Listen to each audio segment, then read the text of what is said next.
This show is brought to you by Panini America, makers of the most collectible sports cards on the planet. They've got the Prism football card series featuring a vibrantly parallel base set and an insert roster featuring college football's brightest former and current superstars. I already have a pack of Prism draft picks right here. We ripped one on the show the other day. I got this J.J. McCarthy Brilliance number 299. It's number 62 of 99. Also, this is one of my favorite pulls since we started doing this. Tavondre Sweat. This is number 49. Autograph in his Texas uniform. I do love the lineman. I love that you got him top loaded too, bud. Welcome to the game. I love that you went out and got them, and yeah, you're here. Yeah, I've got about 500 cards sitting on the desk over there that I've got to, sort and sell a few of them, send a few to PSA. You're starting yourself with a little numbered JJ McCarthy there. It's a pretty nice little, toe dip into the hobby. And I know that you have that Puka gold that's just sitting in that house somewhere that I'm going to steal next time I'm in Gainesville. I'm feeling good about that JJ McCarthy one because every time I hear more about Sam Darnold, it's where's he going? So it feels like the Vikings are preparing for the J.J. McCarthy era. So J.J. McCarthy, who, by the way, gets to throw to Justin Jefferson. I feel like that's a good way to start. Yeah, J.J. McCarthy is a very interesting prospect because he got injured, obviously. And I don't know if people viewed him as some sort of dominant player in college, although he was very good. What's he going to be in the NFL? You might want to hold on to that one. All right, let's rip. Yeah, it felt like Michigan never really had to turn him loose, except I was on the field at the Rose Bowl when he had to be turned loose because he had to bring them back in the Rose Bowl against Alabama, and he did it. So I'm excited to see what happens. Let's open this pack right here. Let's rip this pack because I had a lot of fun with that last one. It's a heck of a pack. So let's see what we got. We got a Jake the Snake Plumber right out of the gate. So the beauty of this set is it goes deep. So we had an Archie Manning card in the last pack we ripped, but that's a Jake Plummer base card. Jesse Armstead, the U. Oh, a little rated rookie action. Kansas quarterback Jalen Daniels, who is still Kansas's quarterback. Uh-oh, Ari. We got heat. Oh, it's exciting. It's white hot. Can I have Cooper that? DeJean auto. Let me have that. Nope. All mine. In his Iowa uniform, Cooper DeJean, he had the pick 6 in the Super Bowl. His market's through the roof right now because of that play in the Super Bowl, by the way. I'm setting it down until I can get in a top loader. Wait, one more time. I'm gonna be very gentle with it. There he is. Oh, look at that. What's it? You said it was numbered to 49? This is numbered to 149. 149, okay. 64 of 149. It's Hawkeyes signing day, Cooper DeJean. He was, one of the more productive members of the scoring Iowa front 2 years ago. So that was nice to see. Exactly. So we got a Jonathan Brooks Brilliance. Malik Neighbors eye hype. This is not numbered. So I see Malik Neighbors. I'm getting pretty pumped. You're getting pumped. Yep. We do have a numbered to 75 Audric Estime. Okay. One of our better interviews of the 2023 season from Notre Dame. We got Max Melton from Rutgers, Jalen McMillan from UW, and Jalen Ford from Texas. Well, I think we know what the prize out of that one is. Yeah, we do. Cooper. That's a Cooper. Yeah, we love that, especially when guys are hot in the moment. So, put that one away, and maybe he'll be one of the great Philadelphia Eagles for years to come after what he did in the Super Bowl. I think he's already cemented his legacy. Now he just has to keep playing well, but he's already way up there. So visit PaniniAmerica.net to start your collection today. I'm feeling pretty good about mine right now.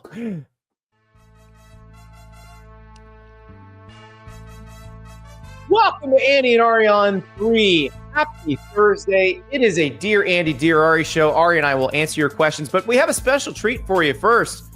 I got a chance to sit down and talk to new Wake Forest coach Jake Dickert. That's right, Jake Dickert, who was at Washington State, who had to deal with all of the conference realignment, everything in Pullman. Now he's at Wake Forest dealing with a whole new set of issues and challenges. We'll talk to Jake Dickert very shortly. And then later in the show, we'll be talking best player we ever saw. Can you create a national champion out of the transfer portal if you have unlimited funds? And one of our more prescient viewers chimes in. We're joined now by Jake Dickert, the new head coach at Wake Forest. He comes from the Palouse, Pullman, Washington, but he also comes from Wisconsin, where he was in a graduating class of 27 people. And Jake, I'm going to start with this because I've heard you say this in multiple interviews, that you were never supposed to leave your little hometown in Wisconsin. You never thought you'd be here. How'd you get here? What a journey. What a journey, Andy. It's a pleasure having me on. It's a unique story. I mean, I was a Division III football player, the prestigious Wisconsin Stevens Point. Got an opportunity to just live the dream and do something that's hard to do and just play for the love of the game, and have an ability to really coach at every level of college football, from D3 to D2 to FCS, Group of Five, obviously Washington State in the Power Five, and now in the Power Four here at Wake Forest in the ACC. But you got to surround yourself with the right people. And opportunity is everywhere in life. You just got to be willing to work for it and search for it and then attack it when you get that. My big break came when I got a graduate assistantship at North Dakota State. I got to work for my greatest mentor in Craig Bull, where I learned the foundation of winning and success. And he learned it from Tom Osborne. So as coaches, we're just commandeering and passing down different things that we've learned from each other. And I wouldn't be here without Craig Bull and the trust that he's placed in me. But more importantly, the tough love that he's given me throughout my journey to get here has just been really special.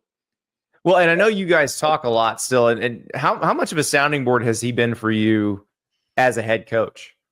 Well, especially when you look at Andy, how I came into being a head coach. It was a kind of tumultuous time at Washington State. The head coach got removed and I was interim head coach. And I called him up immediately. I said, Coach, how would you handle this situation? And the best advice ever, he said, be yourself. In that moment, you have to stand on the foundation you've already established with those kids. Don't try to be something you're not.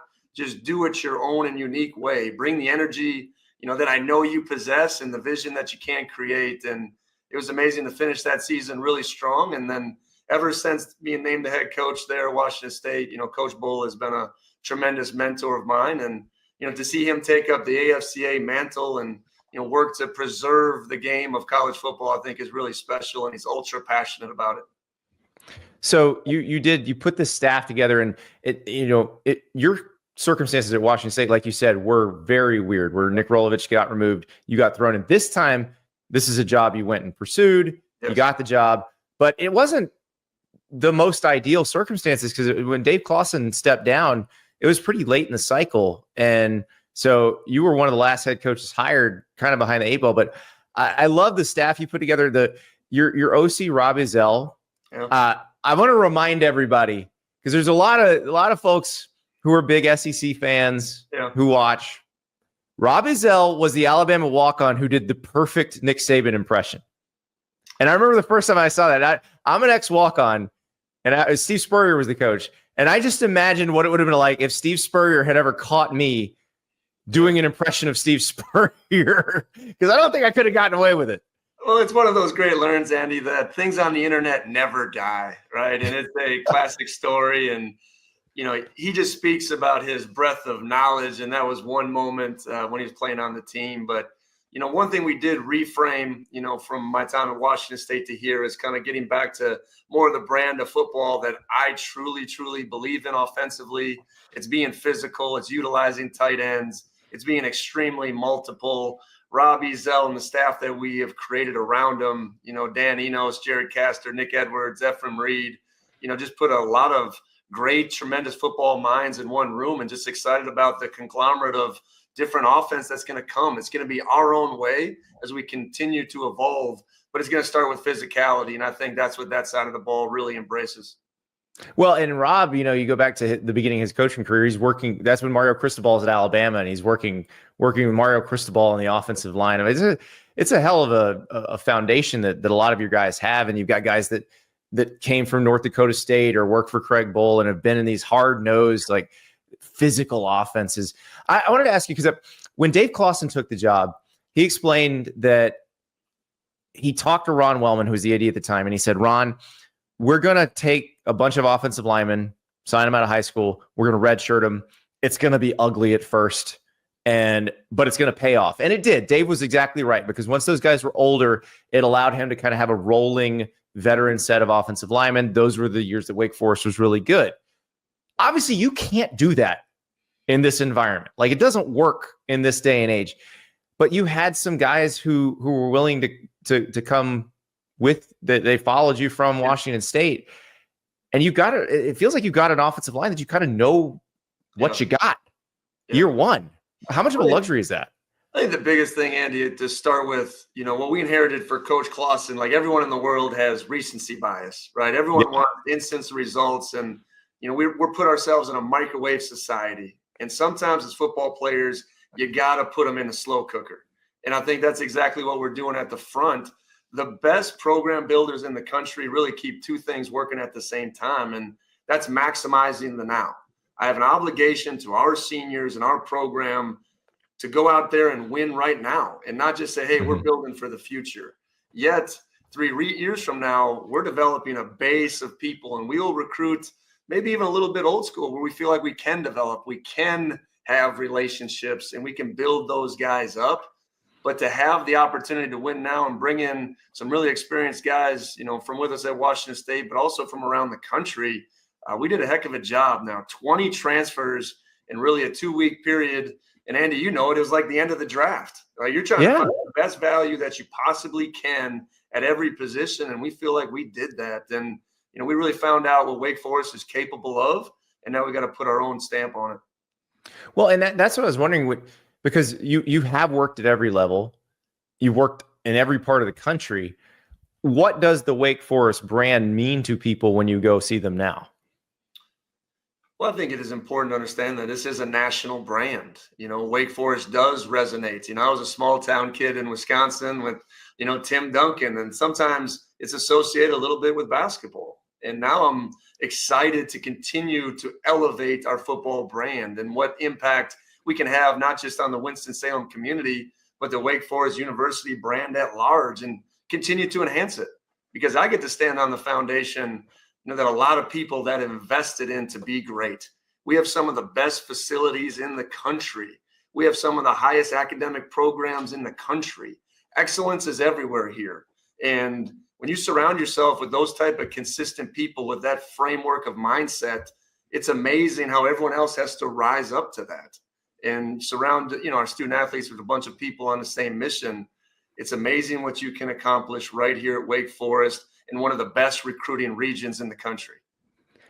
Yeah, I was going to say that you can drive to quite a few places. When you were on the Palouse, I've driven out to the Palouse before. I've flown into Seattle and driven across the state to the Palouse, and not a lot of blue chippers on that road. But you can go, across I-40. You can go over down to over to the Triangle. You can go down to Charlotte. You can go up to the DMV. Like, you got a lot of spots to stake out now. So it isn't just that, Andy. Like Pullman, Washington, Laramie, Wyoming, if you've ever been there, right?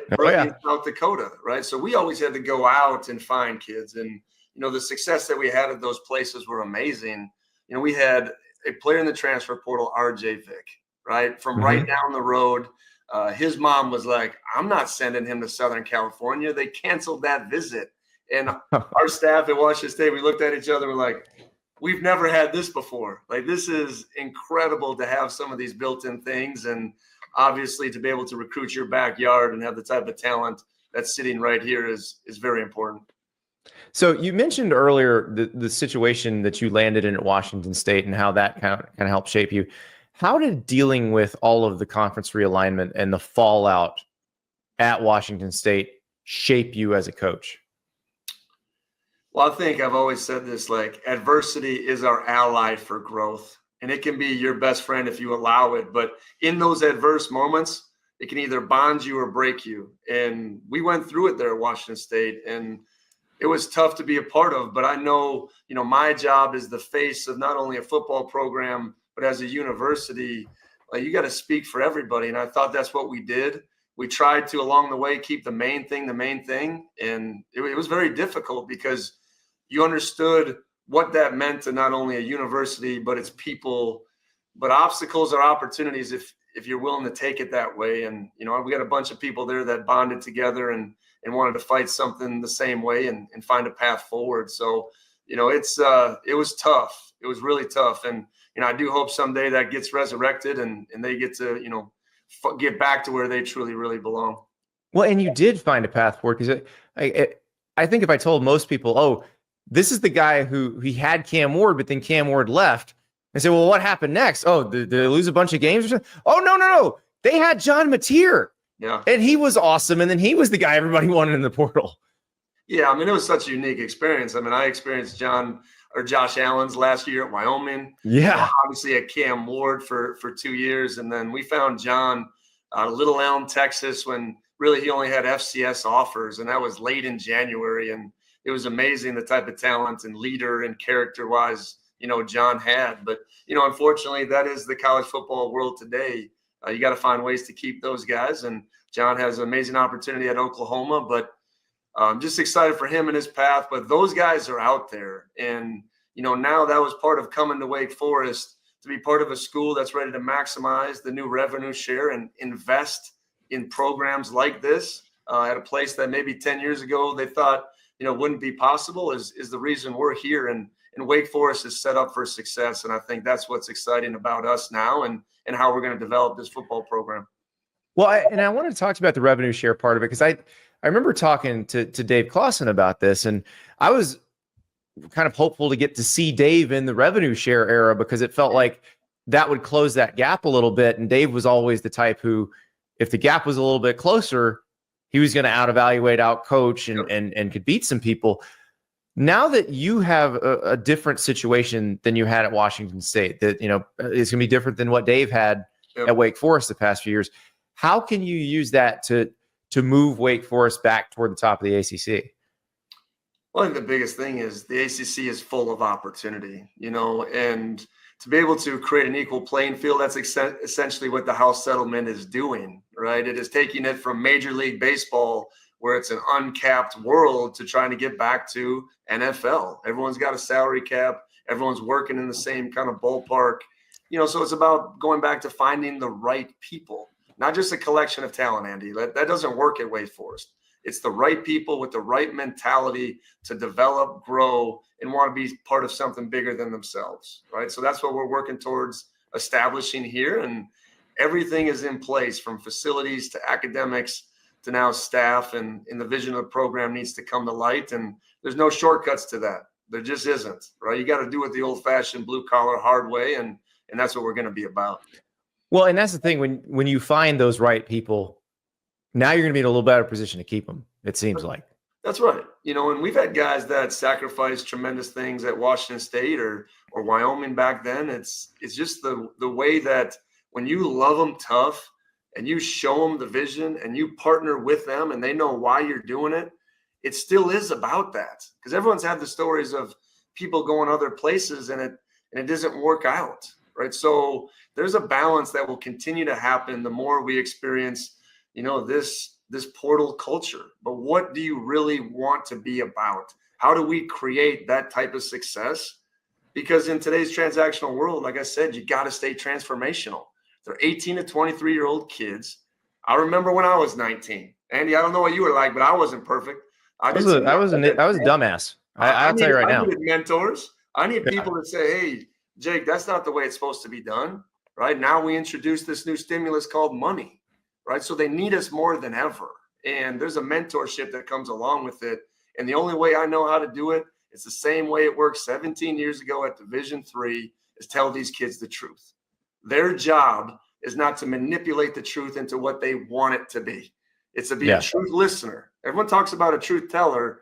You got to listen to the truth and want that type of coaching and surround yourself with the right people, because their network now is more important than ever. And teaching them how to control that is one of the big priorities of our program. When I was getting ready for this interview, I saw a stat that this blew my mind.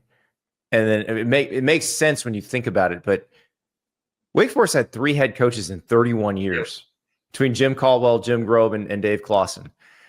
You're in a very, transient job. Yeah. I think you did you do 8 houses in 8 years at one point? Like 7 and 8, yes. Good Lord. So is that the dream? Is that because it doesn't happen very often, but this is a place where it's been shown it can happen. And it was one of the big draws to the job. And what's some pressure to follow up 3 iconic coaches here at Wake Forest? Because let's call a spade, right? People on the surface level think it's hard to win here. But look at the stability and what all 3 of those men have done here and create that type of success. So I always do think it's the hardest question in coaching, because as soon as you answer it and say you want to be at a place forever and lay your roots down, people want to be so fast to say, gotcha. But at the end of the day, everything is here. My daughter's going into high school. It was always the right time for us to transition as a family. My brother lives in Charlotte, an hour and a half down the road. So it's just a lot of things with the support system and base here. And when you feel like you align with people and vision, that's what allows that longevity. So that's why we're here, and that's what we're looking forward to establishing. All right, so I got yelled at by the folks in our chat the other day because we said we were going to start asking everybody this, and we keep forgetting to ask everyone this. So I told you before we started I was going to do this. It was more to remind myself to ask you. Yes. But Jake Dickert, what are your rules for life? Well, that's a good one. You made me think here on the spot a little bit, but one of my biggest things that I try to help people with is a couple things. I think balance is an illusion. Everyone in life is always looking for balance. And if you're, Andy, trying to be a high performer and an elite person within whatever field you're in, don't find balance, find presence. That's always my really kind of gift I try to give young coaches. So there is no balance in the coaching world. But when you're away from this place, be present in what you're doing. And most importantly, I talk about being present in your family's life. So when I'm at my 2 sons' ball games, I'm thinking about them and what they're doing, not some recruits. Or I'm at my daughter's theater, I'm there, I'm fully present, I'm enjoying that moment. Or I'm out to eat with my wife, we're just getting away from it. So find that presence in life, because people will tell you all the time, and we were raised life is a marathon. And everyone's always heard that. And I think that's a bunch of bull crap. Life is a set of fully engaged sprints. You want to be a high performer? When you're on, you're sprinting, you're maximizing that full engagement, but there has to be built-in intentional rest, right? So that's what I try to kind of help people think about life and presence and how you need to conserve energy, not time, to maximize what we're all capable of doing. And that's kind of the viewpoint I look at it from. I love it. And we're about the same age. I don't know if you've been married as long as I have, but I've been married a long time. Yeah, I'm 24 years in July. Date night, shove that phone in your pocket and leave it in there. That's right. Don't even take it. Don't flip it over on the table. Don't have it around you. It's be in that moment, because especially for me, my kids are 13, 10, and 8. This window of their time, I'm realizing, goes by so fast, especially being away from them now for a few months, that when they get here, it's you got to be able to be present in every moment that you possibly can, and don't let that period of their time, slip away from me. When one of them hits the teens, the math hits you, doesn't it? You start doing, oh God. The worst part about she's that in the house. I am a math major. I was going to be a math teacher coach in high school. So people think oh, Dad, you got this. And I look at this new Common Core math. I'm sorry. I just used to stack those numbers up. This is tough. We talked about this on the show the other day. I had multiple rants when my kids were in elementary school because they were doing Singapore method math, which is not, it's not Common Core, but it's also not what we learned in elementary school. Yes. And I'd just be like, I don't care what your teacher says. This will get the right answer. Yeah, this is the quick method. Like, let's go back to the quick method. So it's amazing how it's changed. I'm glad you mentioned that, because I was going to ask you what you would have been if you weren't a coach. So math teacher, high school coach, probably is that the... Yeah, I mean, my grandpa was in education for 40 years. My dad did it for 42 because he's ultra competitive. Like, that was going to be my path. And I was sitting, I'll never forget it, in June. I already had a job. I was going to be a teacher. And my dad, we're drinking a beer out on the porch, and he said that my one regret in life was not trying college ball. He's like, you should do it. And on a whim, I called my coach up the next day. He gave me a GA. I was an offensive player. He gave me a GA on defense. And it's amazing kind of the path it led me to. So that's why we're here today, from that one conversation and just trying to chase something. You're present in that moment talking to dad, and right. It worked for you. It did. It did. We laugh about it now, but it was a great decision. It's a hell of a leap of faith, but those are easier to make in your 20s. So. He said, do it before you know what money is, because once you go be a teacher, you'll never go back. And he was absolutely right. Jay, it's been a pleasure, and good luck as you head toward first spring practice at Wake Forest. We can't wait to get back out on that field. I appreciate you having me on, Andy. Go Deeks.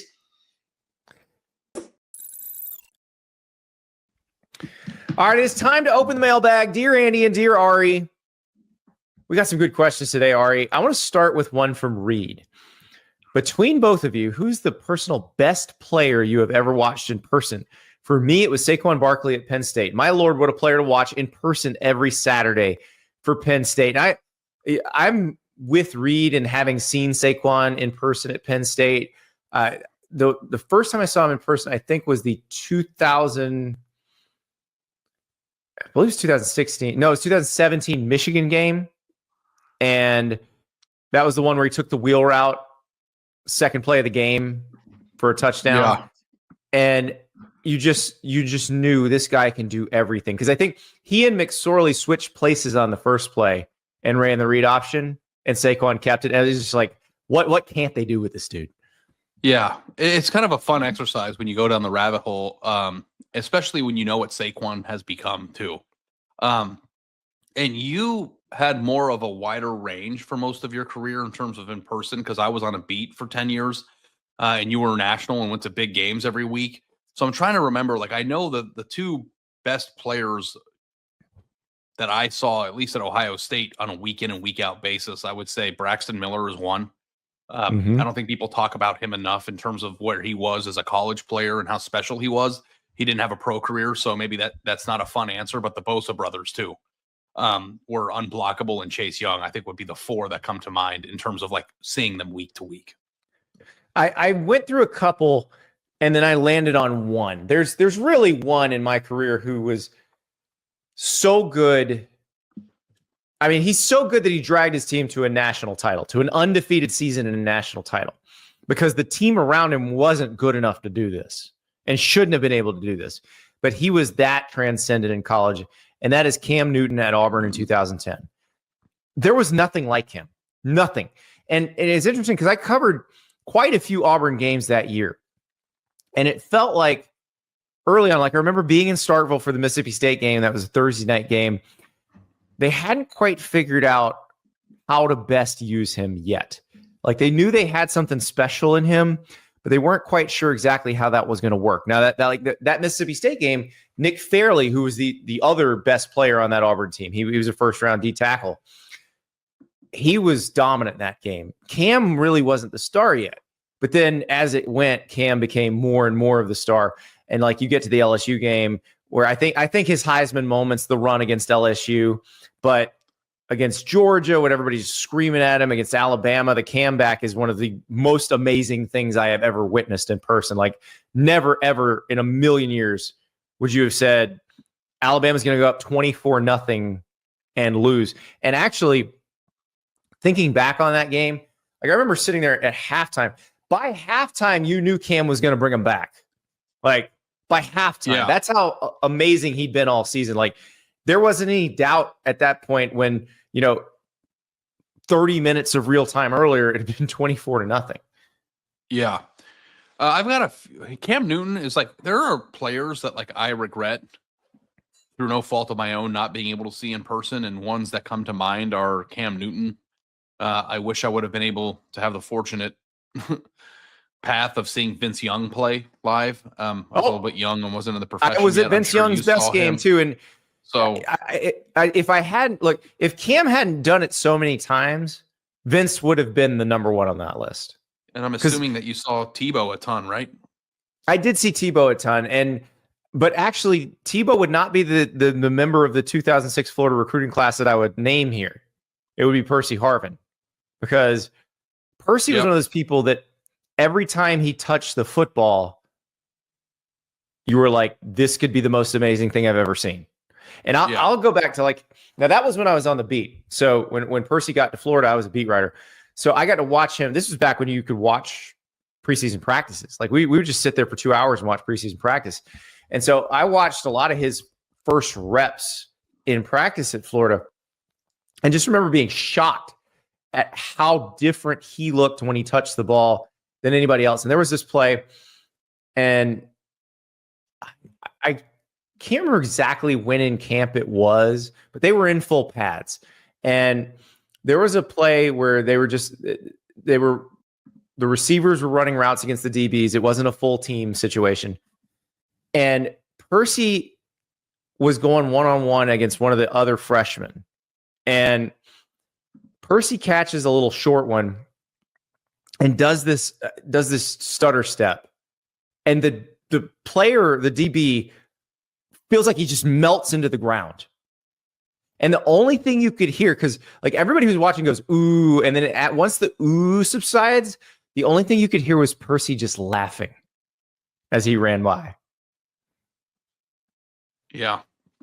Yeah, Percy Harvin, I think you could make the case, and I've said on the show, people get angry, as like maybe one of the best players of all time in the entire college. Sport. Yeah. College. And it's like, that's the thing too. It's like, I'm not going to take into account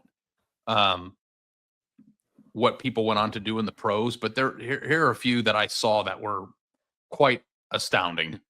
I've seen Ndamukong Suh play. I was at that Texas college. Game that he took over. Baker Mayfield is somebody that comes to mind in terms of just transcendent college player. Kyler Murray I never saw, but he would be another one. Some of those Oklahoma guys. I saw Caleb Williams in person, and he was something else. He got injured halfway through the game. We were there together. Mm-hmm. But, if you saw Caleb play, but here's the one that I wish I would have been able to see in person, and probably the greatest player of all time. And I don't know if I think you did see him in person.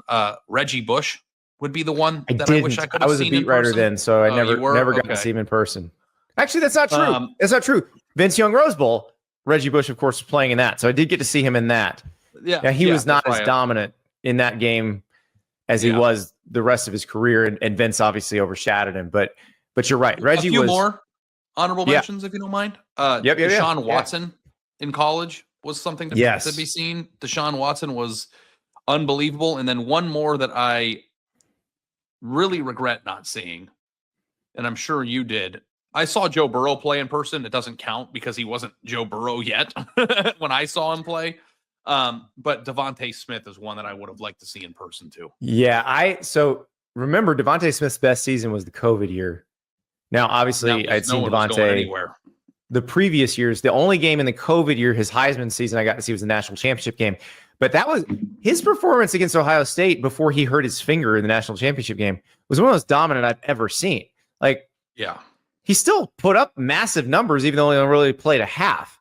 And like Devontae Smith that season, it's hard to describe how special he was.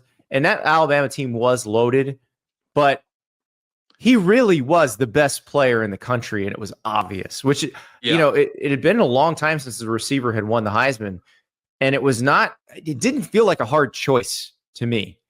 It felt like he was clearly the best player in the country, but it's so interesting to go from, I think the first time I really paid attention to Devontae Smith was his freshman year. He caught a pass from Jalen Hurts to win the Mississippi State game. It was a pretty tight game in Starkville, and Hurts throws it over the middle to Devontae Smith to win the game.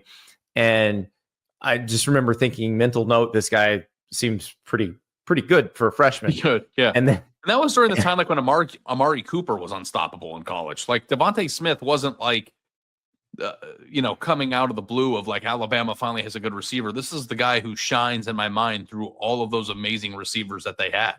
Well, what's interesting is he does that. He catches the game-winning pass in the national title game, and then just sort of recedes because people thought more highly of Jerry Jeudy and Jalen Waddle as potential draft picks, and everybody forgot like Devontae Smith led Alabama in receiving in 2019, and we still weren't talking about him going into 2020. We were talking about Jeudy and Waddle. So that was the thing that I thought was interesting is we didn't really give him credit until he gave us no choice but to give him credit. But he was awesome. And I'm really glad you mentioned Ndamukong Suh because other than Vince Young against USC in the Rose Bowl, Ndamukong Suh against Texas in the 2009 Big 12 championship game is the most dominant performance I've ever seen by a single player. Yeah. Nebraska wasn't that good other than Ndamukong Suh and almost beat probably, like, depending on how you feel about what they did with the clock at the end of the game, probably did beat Texas. Yeah. And I do think that if somebody were to ask us this question in 2040, we will look back and say we saw Jeremiah Smith play in person. And we got to see him the entire way through here. And this is the beginning of his career. That, like, sometimes in the moment, I think we lose track of what we're watching.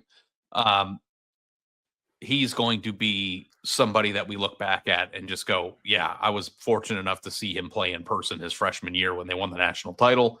And I think he'll be on that list. But it's a very extensive list. And like the thing too is we've gone to so many games the last 7 years. It's kind of hard to recall. There are so many good players and so many elite performances that you just lose track of because there's so many games.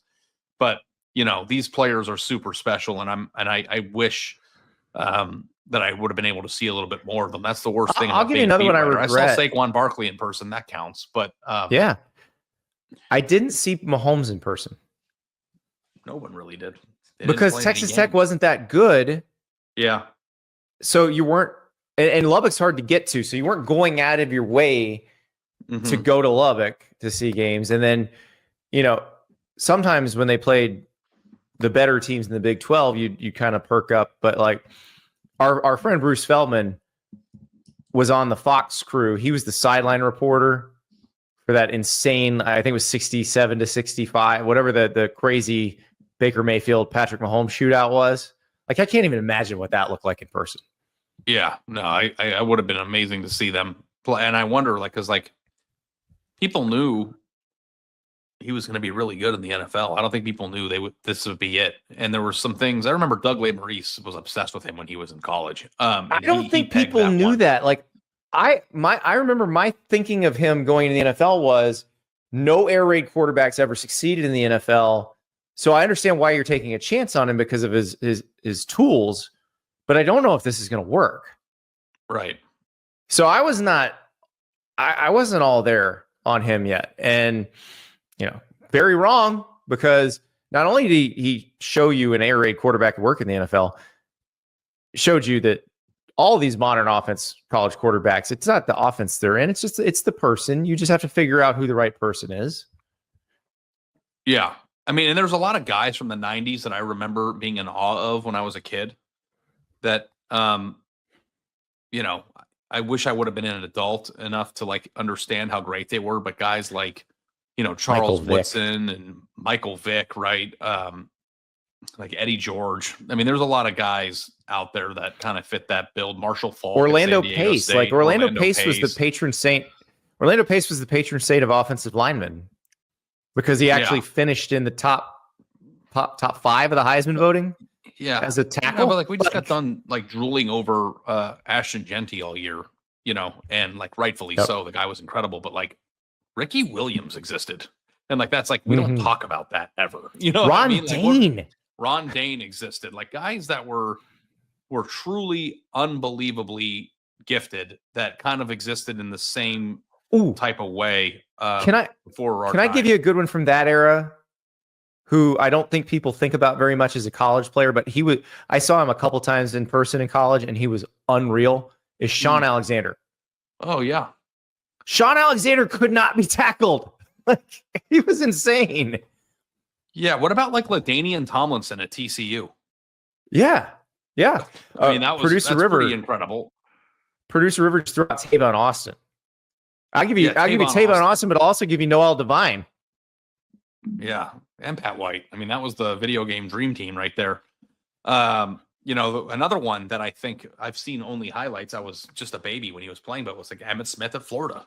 Like, yeah, I know he's more known for his cowboy days and he walks around Dallas like he owns the place, as he should, but like, it's not, these guys that were all-time pros like John Elway and stuff in the NFL were also college stars that we didn't get to see. So John Elway, I've seen clips like in an era when nobody threw the ball very far downfield.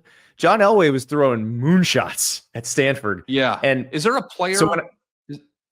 Is there a player that you could go back in time and like, if you could just go watch one player before your time play, who would it be?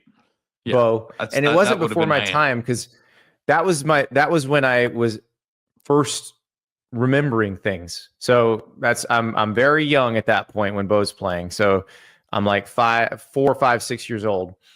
And so these are my first actual memories of seeing football games. And Bo Jackson was the most dominant player and was so special. And he was another, like I said, with Percy Harvin, every time he touched the ball, you thought this could possibly be the most amazing thing I've ever seen. Yeah. One that stands out to me, and then we can move on, is Brian Bosworth. Would have been really cool. Oh, yeah. Yeah. Yeah. Bo and the Boz had a very memorable collision on Monday Night Football once they got to the NFL. So yeah. But hey, we get to cover the current, and maybe in 50 years when we're old men, we'll look back and be like, oh yeah, I remember that time I watched Jeremiah Smith play his freshman year. It was I don't know. That's my old person impression. But yeah, they had third and short and threw it deep to him. That's a national championship game. I don't think freshman. I don't think that's the accent the Ohio State fan's gonna have. But yeah, I don't know what my accent's gonna be. Hopefully, it's a South Florida Boca Raton country club accent, whatever that sounds like. Del Boca Vista Phase 3. Yeah. My future vision of myself is man tits, hairy chest that's white, golden brown tan, big sunglasses, and big gold chain, walking around a country club when I'm 73 years old. Speedo, not caring, fat. The East Coast of Florida is the place for you, Ari Wasserman. You will be welcomed with open arms. That's my aesthetic. I like it. All right, next question. We're bringing in the competition for this one because I'm going to give credit where credit is due. This is a hell of a question. So Bud Elliott, our friend from 247 Sports, one of the co-hosts of the Cover 3 podcast, which obviously it's the competition, but they do a really good job. You have more minutes in the day. We understand you listen to other shows. Bud asked a great question here the other day. Here's a fun hypothetical.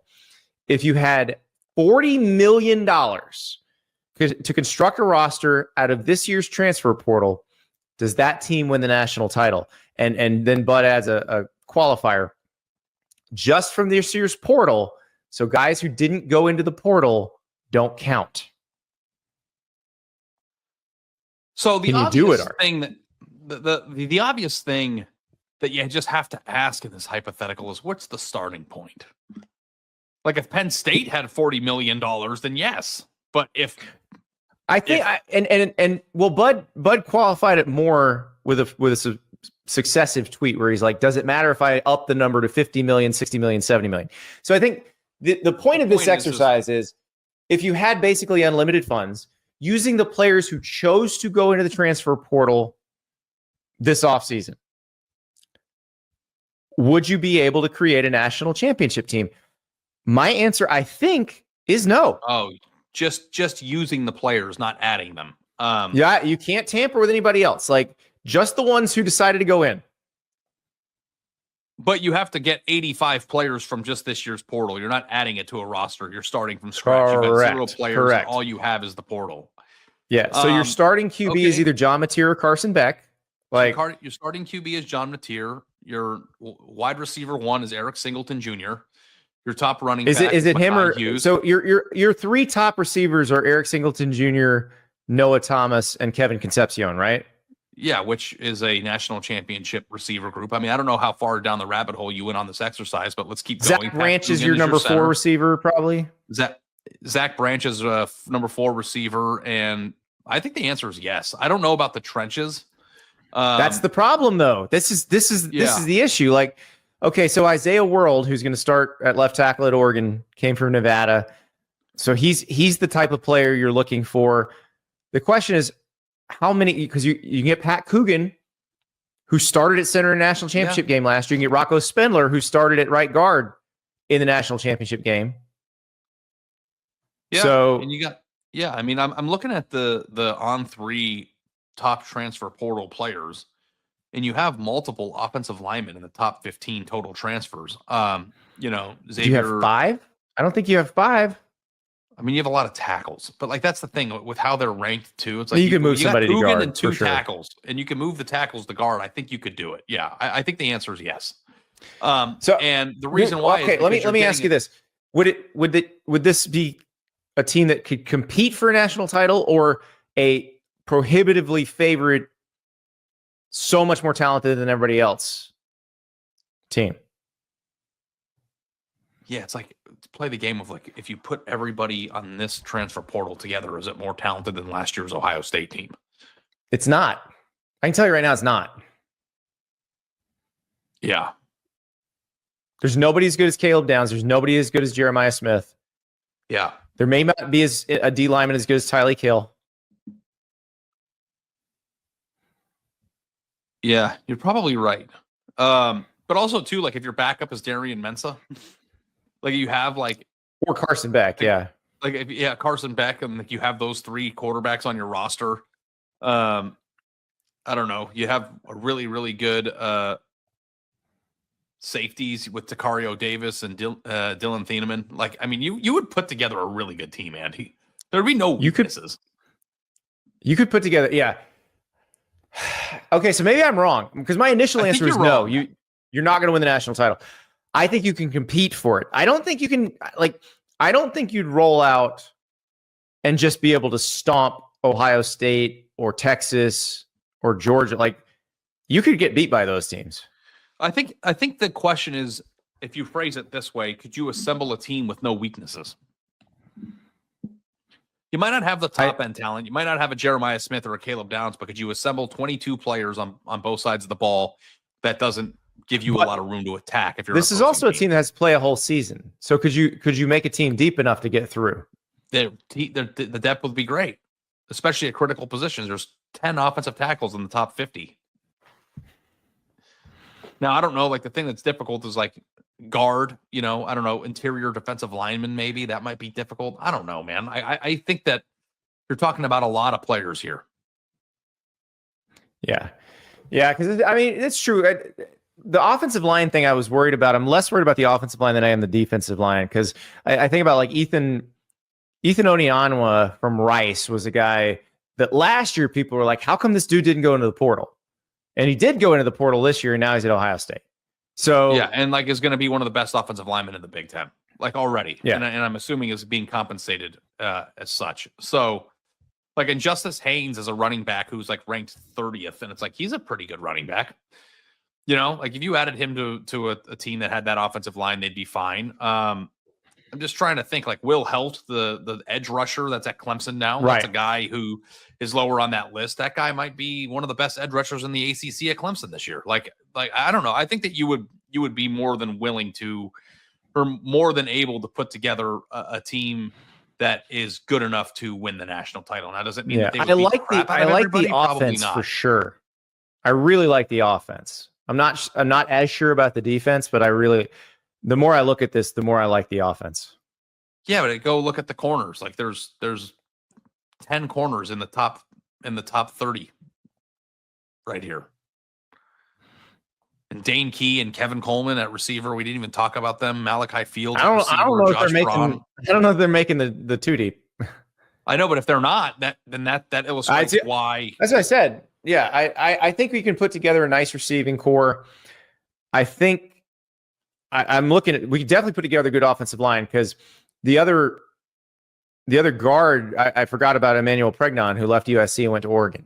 So that's another one you can. Now, and then River pointed out here too. Williams Nwaneri, but we don't know if he's going to be good yet. He didn't really do much in Missouri last year. I know. I would take him. Well, and Nebraska is very happy to have him right now. Yeah, I would. I think I'll go on a limb and just say, yeah, that freak of nature is going to be good. Yeah. Who's your RB1, Mekhi Hughes or Justice Haynes? Yes, Mekhi Hughes. Okay. All right. I love the offense. I'm turned around on this. I was when I saw the question initially, I said, nope, not going to happen because I'm not going to be able to put together the trench play. But you can put together a good enough offensive line, and it's interesting because a lot of this. So this offensive line movement is not as much power conference to power conference. It's more guys who went to the group of five because they were under recruited. Maybe they grew, maybe they changed physically as they got older, and now have emerged as dominant offensive linemen. Yeah. I can't believe I changed your mind on something. You did. I'm still not entirely certain about the defense. I don't know how deep we can be on the D line, which I worry about. But in this era of college football, like I think partially my brain is stuck in you have to have 2021 or 2022 Georgia's defensive line, but nobody's ever going to have that again. Yeah, and also too, you have to take into consideration when you're thinking about like winning a national title, the teams that are already assembled around them. Like, you're not even talking about having to beat 2020 Bama this year. No, they're not going to have to. No, it's not like it's. Could this team beat Notre Dame? Could it beat Alabama? Could it beat Georgia? Could it beat Ohio State? Could it beat Oregon? Could it beat Penn State? Yeah, I would. Yeah, you've changed my mind. You've turned this around on me because I do think you could do it. There just aren't a lot of college teams that don't have a weakness. Right. Now, I don't know that you could do this in real life because the second you started throwing that kind of money at people, somebody else would jump in if they really needed somebody at that position and throw more money at them or drive the price up on you. The thing that is interesting, an even more interesting question, because I think that like Bud, that was a good question by Bud, and I think it was an illustration of like the portal wasn't that deep this year in comparison to what, right? Like, isn't that the point he's making? That it isn't as star-struck and star-studded and foundation cracking and insanely deep. But if you are Penn State or Wisconsin or a team that is a 9-win team, Penn State and Wisconsin shouldn't be in the same sentence, but you get what I'm saying. A team that is on the verge of something that hasn't gotten there yet, and then has unlimited funds to fill through the portal. I think that there's more than enough in the portal to take a average team and turn them into an elite one if they actually like went for it. Now, I don't think that there's any way that a team can just go dominate and pick off whoever they want. But like, could you imagine if Wisconsin got John Mateer, Mekhi Hughes, and Eric Singleton, like how much different their team would be next year? Like, I mean, like everybody's only 3 or 4 players away from potentially winning it all, in my opinion now. And maybe that's, which I think is fun, right? I mean, like maybe it's an oversimplification. Maybe Wisconsin, how many, let's get Big Cat on here, see what he thinks, but how many like elite level players would Wisconsin need to be a legitimate national champion next year? Championship contender, I should say. It's a great question. Now, River asked us a good question in our group chat. Did Ole Miss go from good to elite in 2024 through the portal? They didn't make the playoff. They didn't meet the goal. Did they have a roster that was capable but did make the playoff of beating anybody in the playoff? They did. You had Lane Kiffin way higher on your list of coaches this year than I did. And the reason why is I can't get the stink out of my mouth of what happened with that team this year. It is bad. That team should have made the playoff. And if you put it in the playoff, they would have been able to make noise. The fact that they didn't, the players that they had in the conference they played in this year, they should have been in the playoff. I think it was a bad coaching job this year. Right. Because you would argue they should have won all 3 games they lost. The one game that you thought maybe they could have lost, they won 28-10. They were better than everybody they lost to. Let's put it that way. That's not supposed to happen 3 times. Yeah. Not supposed to happen 3 times. So you can do this. I don't think we'll see it because I just don't think. Here's the other thing. If you have that kind of money, you're also going to have some pretty kick-ass high school recruiting. So you wouldn't need to do that. Yeah. I feel like if I were like a billionaire, like somebody's like showed a clip of Jeff Bezos on Instagram the other day. I was watching it and he goes, yeah, one time I was just in my living room and I thought, what if we could recover the jet engines from one of the Apollo crashes out of the ocean? Can we do that? So I Googled the coordinates of where the wreckage happened, and I found it on Google. And we were able. It was really difficult, but we were able to recover the engine. It's like, could you imagine having so much money that's like you're like how you want to use your money? That's your hobby. Yeah. Like, well, I wish my hobby was to be like, you know what? I didn't go here. I didn't go there. I'm just gonna pick a team, and I'm gonna take all my money, and I'm gonna be the reason they win the national title. It's like real life dynasty mode. It's like I'm gonna go ahead and I'm gonna take what's a random team? Minnesota. I'm gonna go take Minnesota. I mean, I don't know if Minnesota's good enough yet. Like a team that's a little bit better than Minnesota that needs that is like on the. Well, how about you get Penn State over the top? Like if you're the guy who gets Penn State over the top, you're a legend. Or you get Nebraska. Get Nebraska back to winning national titles. You're a legend. Yeah, or what about like I'm going to take Iowa to the national championship game.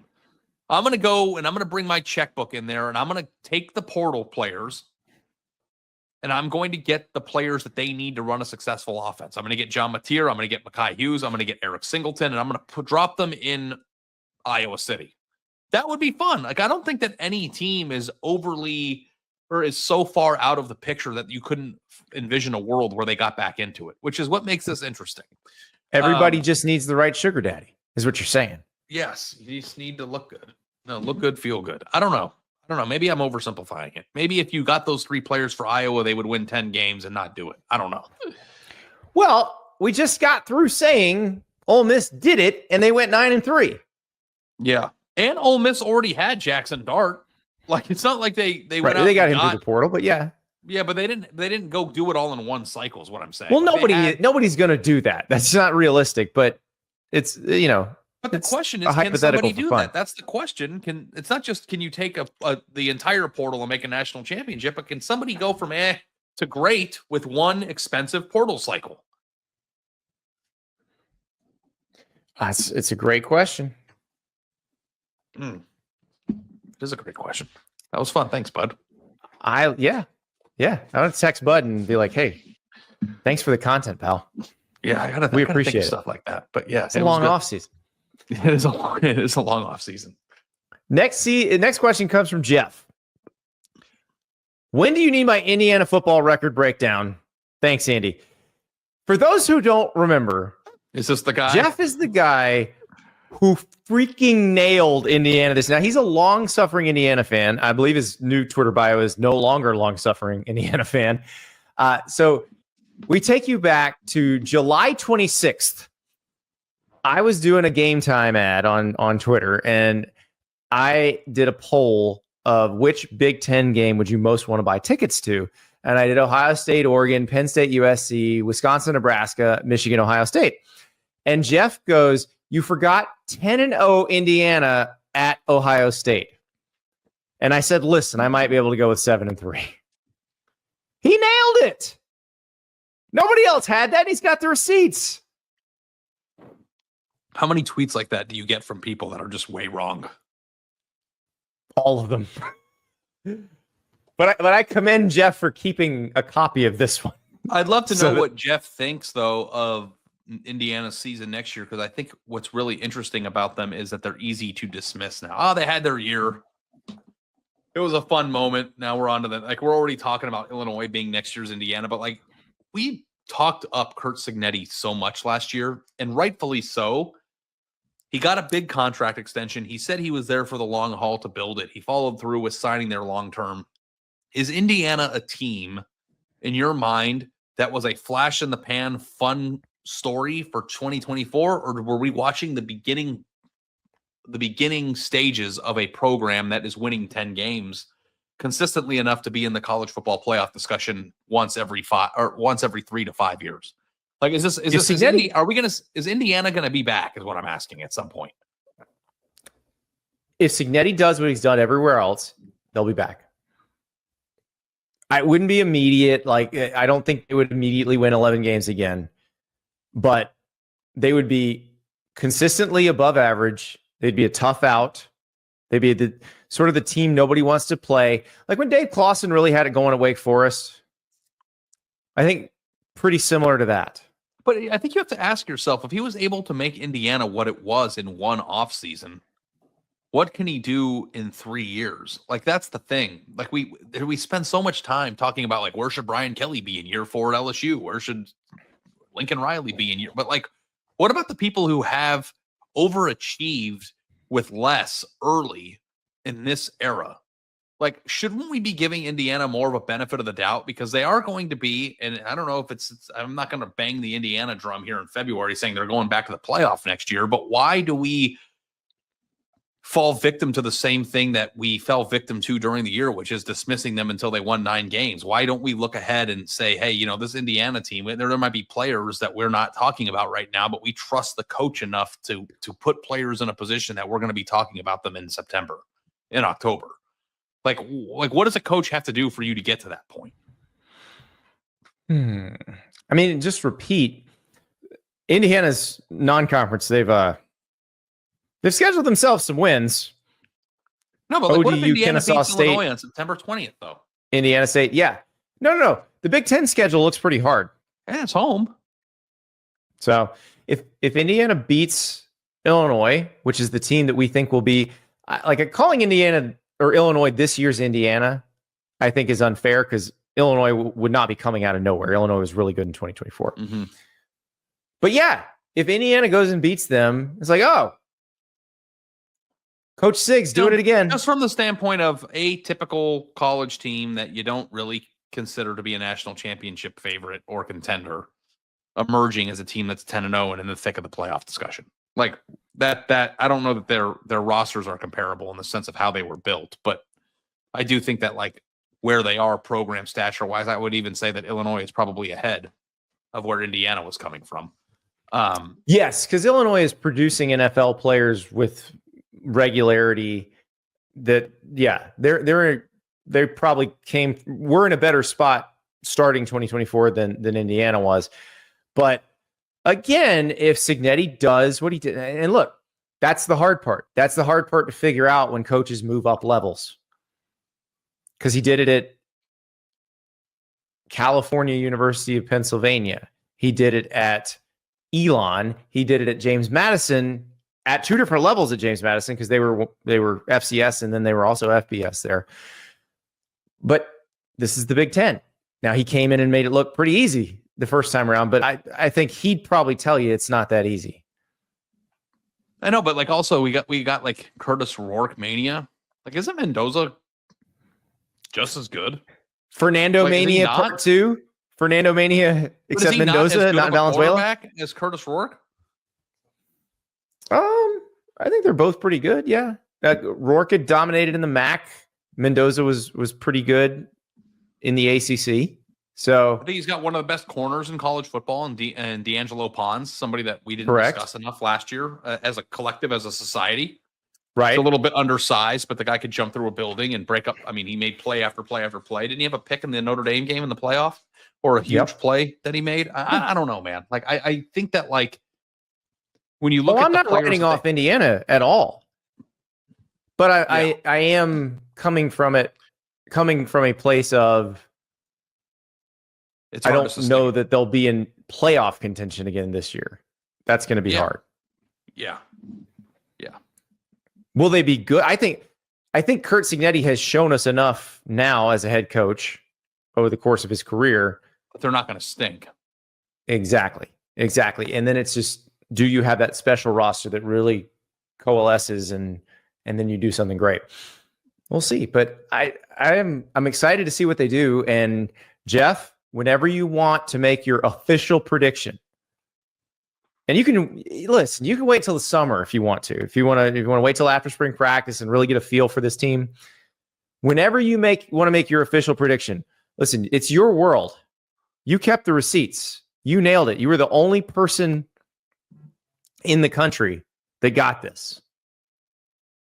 So whenever you want to give us that official Indiana prediction, we will take it. We'll take it.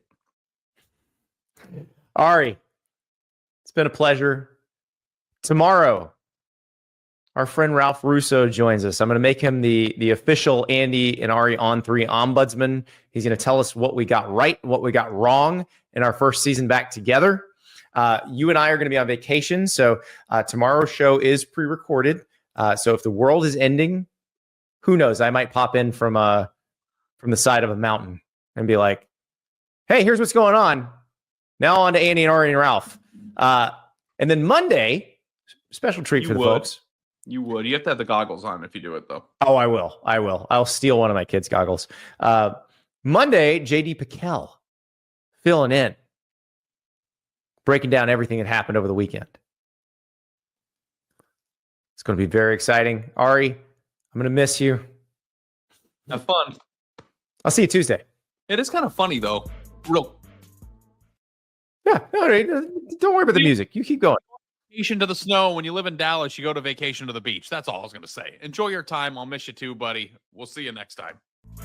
See you Tuesday.